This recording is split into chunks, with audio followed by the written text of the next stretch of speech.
All right, everyone, here is your week 1 reminders. First we did was Calm Puppy, where we were just expecting the dog to be well behaved, helping make the decision. So I have a handful of treats in my hand, just waiting for him to make the right decision. And when he does, I reward, yes, good, and I toss it behind him. We don't feed it front, so we don't encourage the jumping. Yes, good.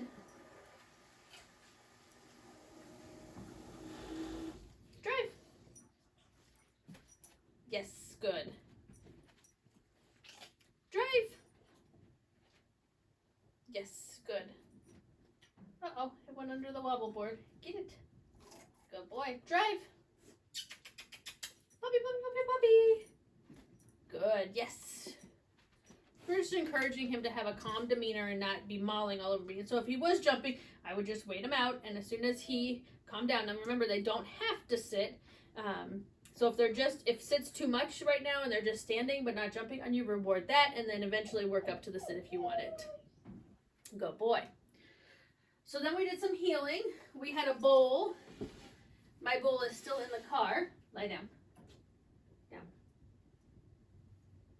So I'm going to do it on his wobble board here. Same thing, just a circle. So we're going to encourage him to put his paws on it. Okay. And most of you guys were they're just starting to move. So we're asking him to shift.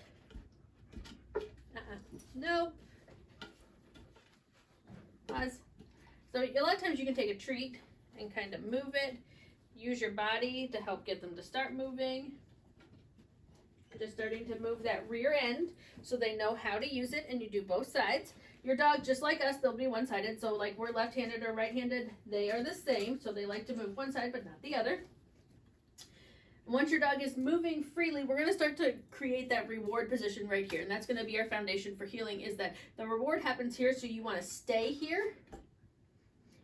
So we start moving, and I call this position get in. Some people call heel, some people call bite heel. Like I said, any words, they don't know what it is, so you can make it whatever you want. So I start asking my dog by taking the treat. We get pretty close and moving the head, and they get in, and I reward when they get here. So they start moving into this position, and they start understanding that this position is where the food happens. If your dog is already doing this, because some of you in class, their dogs were already doing this, then you start asking without the treat. You get them to stand. I just use my hand to guide the nose over. Same thing. Drive. Pause.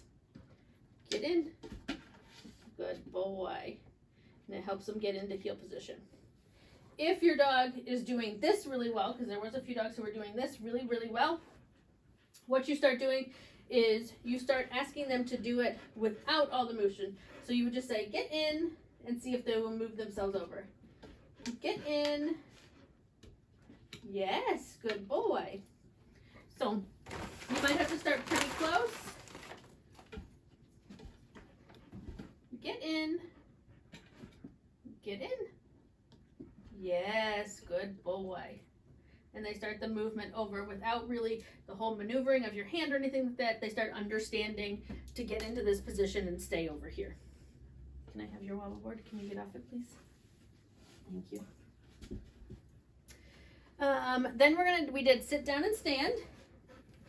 So we asked the dogs to sit.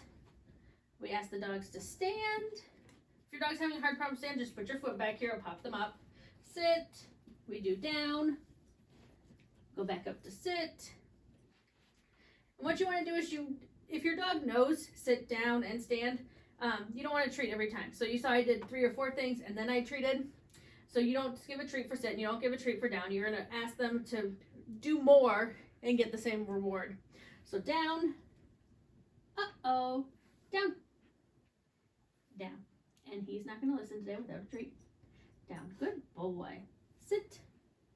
If he doesn't pop back up, just put a foot right there and he does. Good job.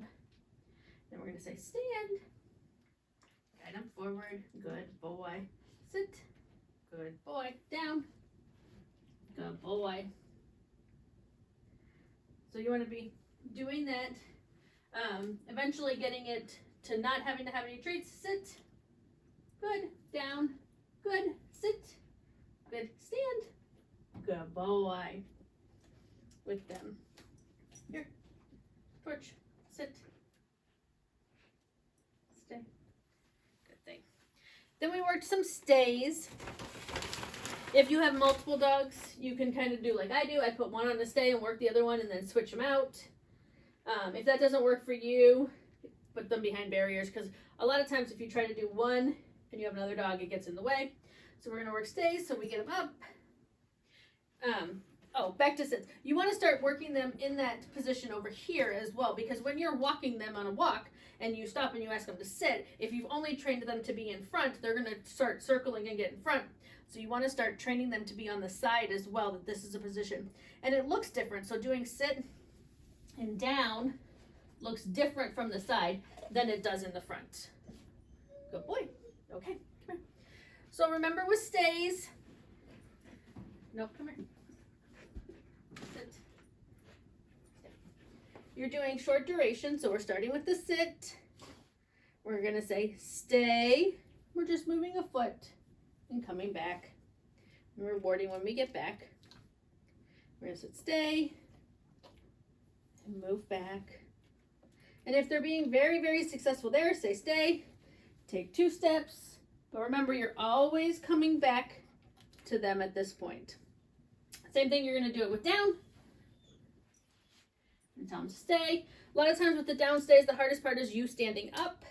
It pulls them off, so you say stay, take a step, go back.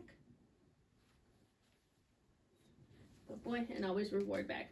Stand is a little harder because they're quick to move. So if you do stand, stay. Good boy, stay. Good boy. To get them. Eventually, you want to be able to get across the room. You want to be able to get around. You want to be able to do that all. The other thing I mentioned to a couple people that they had really good stays on their dogs was you start proofing them. So you're going to say stay. So you're going to ask your dog to stay, stay, and then you start, put your foot down, stay.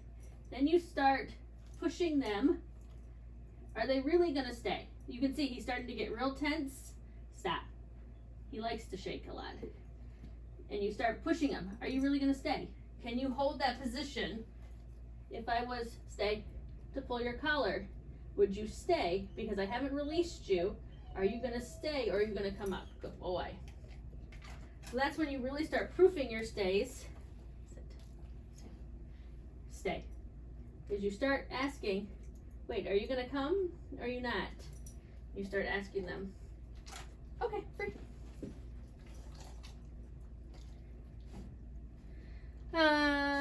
Then we did some focus work where we take the treat because they get so obsessed with treats. Puppies are so obsessed with treats because we treat everything if we're puppies. So we're asking them, and it's hard, to take their focus off of the treat and back onto us. So a couple treats, take it out. And when they look back, yes. When he makes eye contact, takes it from the treat back to me. That's what we're rewarding. Yes. And you do it both sides.